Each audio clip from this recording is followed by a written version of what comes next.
Atacando la verdad. Por Thomas Sowell. Publicado el 15 de diciembre de 2015. Entre los muchos signos tristes de nuestro tiempo están los actuales ataques políticos y mediáticos contra el juez de la Corte Suprema Antonin Scalia, por decir la pura verdad sobre un tema en el que las mentiras han sido la norma durante años.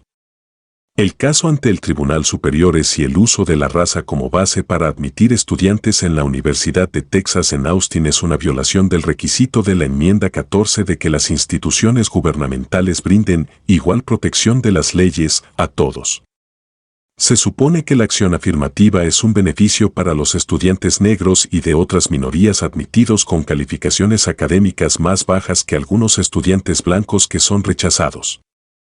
Pero el juez Scalia cuestionó si ser admitido en una institución orientada a estudiantes con registros académicos de mayor poder fue un beneficio real. A pesar de mucho giro de los medios, el problema no es si los negros en general deben ser admitidos en instituciones de mayor o menor rango. La cuestión es si un determinado estudiante negro, con determinadas calificaciones académicas, debe ser admitido en un colegio o universidad donde no sería admitido si fuera blanco. Mucha investigación empírica a lo largo de los años ha confirmado la preocupación del juez Scalia de que admitir estudiantes negros en instituciones para las cuales su preparación académica no es suficiente puede empeorar su situación en lugar de mejorarla. Me di cuenta dolorosamente de este problema hace más de 40 años, cuando enseñaba en la Universidad de Cornell, y descubrí que la mitad de los estudiantes negros estaban en algún tipo de prueba académica. Estos estudiantes no eran estúpidos o inelegibles. Por el contrario, el estudiante negro promedio en Cornell en ese momento obtuvo un puntaje en el percentil 75 en las pruebas escolares. Sus calificaciones académicas eran mejores que las de las 3/4 partes de todos los estudiantes estadounidenses que tomaron esos exámenes. Entonces, ¿por qué estaban en problemas en Cornell? Porque el estudiante promedio de Cornell en la Universidad de Artes Liberales en ese momento obtuvo un puntaje en el percentil 99. Las clases impartidas allí, incluida la mía, se movían a una velocidad adaptada al nivel verbal y matemático del 1% superior de los estudiantes estadounidenses. El estudiante blanco promedio habría sido aniquilado en Cornell. Pero era poco probable que el estudiante blanco promedio fuera admitido en Cornell, en primer lugar. Tampoco lo fue un estudiante blanco que obtuvo un puntaje en el percentil 75. Ese fue un favor reservado para los estudiantes negros. Este favor convirtió a los estudiantes negros que habrían tenido éxito en la mayoría de los colegios y universidades estadounidenses en fracasos en Cornell. Nada de esto era exclusivo de Cornell. Los estudiantes negros que obtuvieron calificaciones en el percentil 90 en matemáticas tuvieron serios problemas académicos al tratar de mantenerse al día en el MIT, donde otros estudiantes obtuvieron calificaciones en algún lugar dentro del percentil 99 superior. Casi una cuarta parte de estos estudiantes negros con calificaciones estelares en matemáticas no se graduaron del MIT, y los que se graduaron se concentraron en la 10ª parte inferior de la clase. Había otras escuelas de ingeniería fina en todo el país donde esos mismos estudiantes podrían haber aprendido más cuando se les enseñó a un ritmo normal, en lugar de a una velocidad vertiginosa dirigida a estudiantes con habilidades extremadamente raras en matemáticas. El juez Scalia no estaba hablando de enviar estudiantes negros a colegios y universidades deficientes para obtener una educación inferior. De hecho, puede obtener una educación mucho mejor en una institución que enseña a un ritmo que puede manejar y dominar. Más adelante en la vida, a nadie le importará qué tan rápido aprendiste algo, siempre y cuando lo sepas. Desemparejar a los estudiantes con las instituciones educativas es una fórmula para fracasos innecesarios. El libro Mismatch, de Sander y Taylor, es un estudio de primer nivel de los hechos concretos. Muestra, por ejemplo, que el rendimiento académico de los estudiantes negros e hispanos aumentó sustancialmente después de que se prohibieron las políticas de admisión de acción afirmativa en el sistema de la Universidad de California. En lugar de reprobar en Berkeley o UCLA, estos estudiantes de minorías ahora se graduaban de otros campus en el sistema de la Universidad de California. Se estaban graduando a un ritmo más alto, con calificaciones más altas y ahora con mayor frecuencia en campos desafiantes como matemáticas, ciencias y tecnología. ¿A los que denuncian al juez Scalia no les importan los hechos? ¿A la izquierda no le importa tanto el destino real de los estudiantes minoritarios como su presencia simbólica en un campus?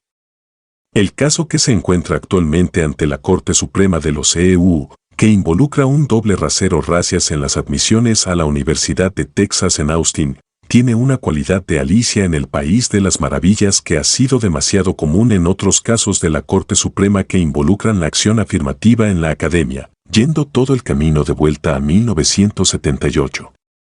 Los hechos simples y duros se disuelven en misticismo retórico en estos casos, donde las evasiones de la realidad han sido la norma. Una realidad inconveniente es que el doble rasero racias de las instituciones gubernamentales es contrario a la igual protección de las leyes prescrita por la 14ª enmienda a la Constitución. Por lo tanto, el doble rasero racias debe llamarse de otra manera, ya sea un criterio de admisión holístico o una búsqueda de los muchos beneficios mágicos de la diversidad que se afirman sin cesar, pero nunca se demuestran. Tales gimnasias mentales no son exclusivas de la Corte Suprema de los Estados Unidos. Encontré el mismo lenguaje evasivo en otros países con programas de preferencia grupal, durante los años en que estaba investigando para mi libro, Acción Afirmativa en todo el mundo. Este fue uno de los ejemplos más tristes de la hermandad del hombre. Cuando los tribunales de la India intentaron frenar algunas de las políticas de cuotas grupales más extremas en la academia, eso solo inspiró más ingenio por parte de los funcionarios universitarios, quienes propusieron criterios de admisión más subjetivos. En una escuela de medicina en el estado indio de Tamil Nadu, esos criterios incluían actividades extracurriculares, aptitud y habilidades generales, según lo determinado por entrevistas que duraron aproximadamente 3 minutos por solicitante. Las calificaciones de estos criterios vagos y totalmente subjetivos podrían usarse para compensar las deficiencias académicas de algunos estudiantes y, por lo tanto, preservar las cuotas grupales de facto. Otra característica común de las políticas de preferencia de grupo en varios países en diferentes partes del mundo es la ilusión de que estas preferencias pueden limitarse a algún periodo de transición, después del cual las preferencias se desvanecerán.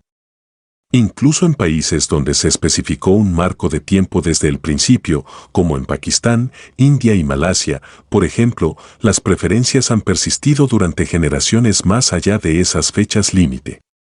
Sin embargo, la Corte Suprema de los Estados Unidos se ha entregado repetidamente a la misma ilusión de preferencias de grupos de transición. Tales preferencias no solo se han extendido en el tiempo, sino que se han extendido a más actividades y más grupos. En India, se declaró que el tratamiento preferencial en el proceso de admisión académica terminaría allí y no se extendería al tratamiento de los grupos preferenciales una vez que fueran estudiantes en la universidad. Sin embargo, la calificación preferencial de los estudiantes admitidos con calificaciones más bajas se generalizó tanto en la India que estas calificaciones adquirieron el nombre de marcas de gracia. En Malasia, se autorizó a los comités a ajustar las calificaciones para permitir que los estudiantes malayos preferidos fueran, o parecieran, más comparables a los estudiantes chinos no preferidos. En los días de la Unión Soviética, se presionaba a los profesores para que dieran calificaciones más altas a los estudiantes de Asia Central. En Nueva Zelanda, los cursos más suaves en estudios maoríes lograron resultados similares. En los Estados Unidos, los cursos sencillos de estudios étnicos tienen el mismo propósito.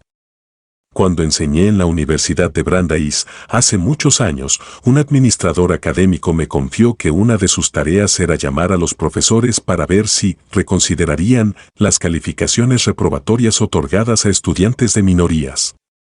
A menudo, la justificación de las preferencias de grupo es ayudar a los menos afortunados. Pero, en los países donde se dispone de pruebas contundentes, a menudo son los miembros más afortunados de los grupos menos afortunados quienes obtienen la mayor parte de los beneficios. Estos beneficiarios pueden incluso ser más afortunados que la mayoría de las personas en el país en general. La Constitución de la India, al igual que la Constitución estadounidense, tiene una enmienda que prescribe la igualdad de trato. Pero en India esa enmienda también establece excepciones para grupos particulares. En los Estados Unidos, la Corte Suprema ha asumido el papel de crear excepciones a la enmienda 14. Se necesitan muchas evasivas verbales elevadas para evitar que el pueblo estadounidense se dé cuenta de lo que realmente está haciendo cuando afirma que simplemente está aplicando las leyes y la Constitución.